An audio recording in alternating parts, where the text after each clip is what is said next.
Hoy vamos a hablar entonces de la noción de sujeto que se narra en las redes sociales.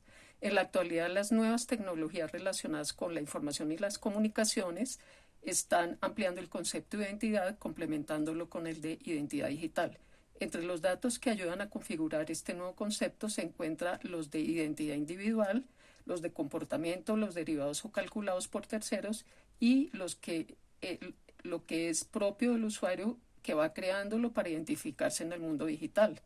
De acuerdo con Sáenz Peña 2013, en Identidad Digital, el nuevo usuario en el mundo digital de la Fundación Telefónica, en este sentido y de acuerdo con el autor, él cita el modelo propuesto por Fanny George, que dice que la construcción de identidad digital hace una distinción entre identidad declarada a partir de información que revela expresamente la persona, que son sus datos de identidad individual, la identidad revelada o actuante por las acciones de la persona, son los datos de su comportamiento en el Internet, y la identidad calculada o inferida de acuerdo con el análisis de las acciones que son llevadas a cabo por la persona en el Internet. En principio, esto no es nada nuevo con respecto a la realidad que se da en el mundo físico. La diferencia está en el potencial que le otorga a todo ello la tecnología, la persistencia de la información, la trazabilidad y la ordenación cronológica, y en que el propio uso de la tecnología también incide en el propio comportamiento humano, en cómo socializamos, en nuestra capacidad de concentración y en cómo gestionamos nuestra privacidad. Conviene recordar también que la identidad digital es inexacta, ya que en el proceso de identificación completo puede estar sujeto a errores. Las características de la identidad digital, de acuerdo con el mismo autor, se resumen en que es social, subjetiva, tiene valor, es referencial, es crítica, es compuesta, es dinámica, es contextual, permanentemente accesible y ordenada cronológicamente e inexacta. La segunda pregunta a la que respondemos en este video tiene que ver con los constructores de identidad individual y colectiva en los entornos virtuales. De acuerdo con Varela, citado por Sáenz Peña 2013, en resumen, las tecnologías de la información y las comunicaciones crean una identidad expandida en la mayoría de usuarios, potencian sus habilidades y los capacitan para estar en contacto con otros en diferentes niveles de relación, de identidad, intimidad y compromiso. De acuerdo con Freire, citado por el mismo autor, Sáenz Peña, gracias a la vida digital es posible conocer mejor a los otros al mismo tiempo que es más fácil darnos a conocer, compartir con otros más cosas, tener más información y, en definitiva, gestionar mejor las relaciones sociales y la propia identidad real.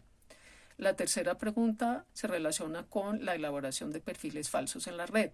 De acuerdo con Aguilar y Jung, en las comunidades virtuales, el individuo organiza las características de la identidad que desea proyectar, convirtiendo su ser virtual en el equivalente a un mensaje de tipo publicitario. Esta cita es de Aguilar y Jung 2010. A diferencia de lo que ocurre con la identidad del entorno físico inmediato o no virtual, la identidad construida en las redes sociales es producto de un proceso consciente que no se ha formado con el paso del tiempo, con los procesos de socialización, ni a partir de la experiencia del sujeto. Los autores Aguilar y Jung proponen un cuadro comparativo entre la dimensión no virtual y la dimensión virtual.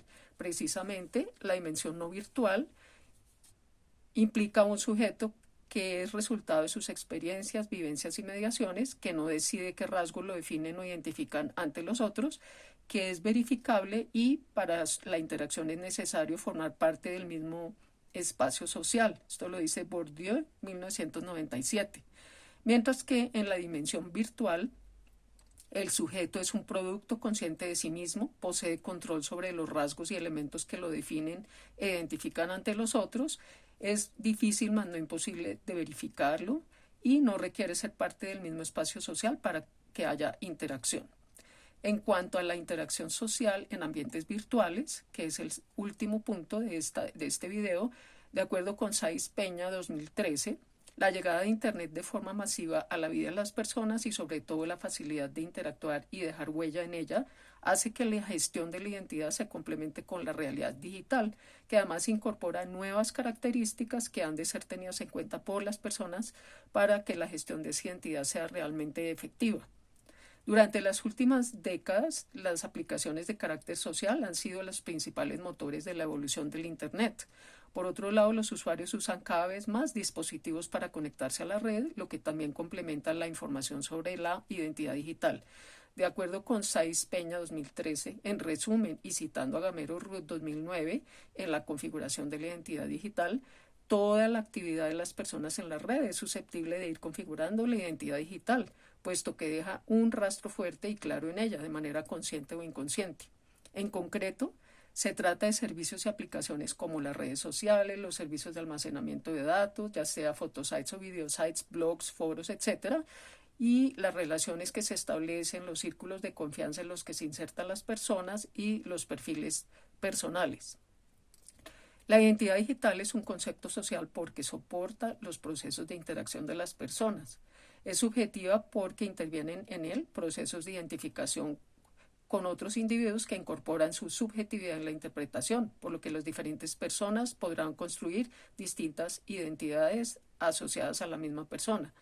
Tiene valor, pues permite la realización de transacciones. Es referencial, pues no es la persona en sí, sino una referencia a ella. Es crítica, pues su uso por terceros puede implicar riesgos para la persona, así que su gestión se hace necesaria. Es un concepto compuesto, ya que está formado por varios elementos procedentes, tanto de la misma persona como de terceros, y en algunos casos incluso sin su conocimiento o participación. Es un concepto dinámico, pues, que evoluciona con el tiempo. Y es contextual, pues los datos dependen del ámbito en que la persona se desenvuelva en un momento dado. De hecho, las personas deben gestionar estos diferentes perfiles de vida e incluso mantenerlos separados, pues no hacerlo puede incluso implicar riesgos para ellos mismos. Por otro lado, la información registrada sobre las personas se puede conservar idealmente de manera permanente y por lo tanto se puede acceder a ella atendiendo incluso a un orden cronológico claro. El hecho de que gran parte de esa información sea compartida con otros hace que tampoco pueda ser eliminada. En este sentido, es importante gestionar la identidad digital para que aspectos tales como la privacidad de la información y la seguridad permitan mantener a salvo los aspectos propios de la identidad real de la persona, a la vez que le permiten aprovechar todos los beneficios y el valor agregado de su identidad digital y de su relacionamiento en las redes. Hasta aquí el video.